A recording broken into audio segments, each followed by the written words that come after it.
લક્ષ્ય ન્યૂઝ, એક નજર, એક લક્ષ્ય. અમરેલીના તાલુકા પોલીસ દ્વારા આમ આદમીના નેતા એવા જે સુરતના આમ આદમી પાર્ટીના વિરોધ પક્ષના નેતા અને કામરેજ તાલુકા પંચાયતના સભ્ય જેડી કથિરિયા, જે અમરેલી તાલુકાના ચાપાથડ ગામના વતની છે, તેઓને પોતાના નિવાસસ્થાનેથી સવારે ડિટેઇન કરવામાં આવ્યા હતા. જણાવ્યા પ્રમાણે એવું બોટાદમાં ખેડૂતોના મહાસંમેલન હાજરી આપવાના હતા, એટલા માટે તેમના નિવાસ સ્થાનેથી ડિટેઇન કરવામાં આવ્યા છે. ટીનુભાઈ લલિયા, અમરેલી.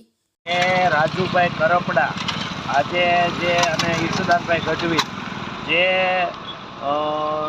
સભા કિસાન મહાસભા બોલાવવાના હતા બોટાદ, અને એના આજે 4 વાગ્યાનો ટાઈમ હતો, પરંતુ આ ભારતીય જનતા પાર્ટીના ઇશારે આ પોલીસ ડિટેન કરવામાં આવ્યા છે. અમને તમામ આગેવાનો, તમામ જે મુખ્ય નેતાઓ છે, એમને તમામને ડિટેન કરવામાં આવ્યા છે. પરંતુ ડિટેન કરવાથી કંઈ નથી થવાનું. ગુજરાત આખાની અંદર અત્યારે ખૂબ મોટો આમ આદમી પાર્ટીનો એક માહોલ છે, અને અત્યારે તમે જોઈ શકો છો કે તમામ જે મુખ્ય નેતાઓ છે એમની ઘરે પોલીસ બોલાવીને એમને પોતાને ડિટેન કરવામાં આવ્યા.